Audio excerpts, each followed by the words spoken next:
Достойным гражданином нашей страны может стать только тот, кто любит и знает историю своей Родины.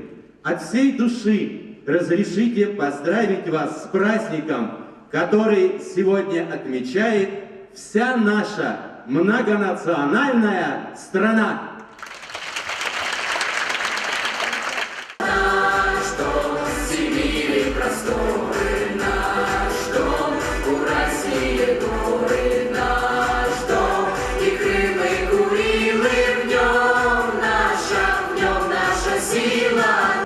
Ветром западным тучи темные, солнце красное небо застелит.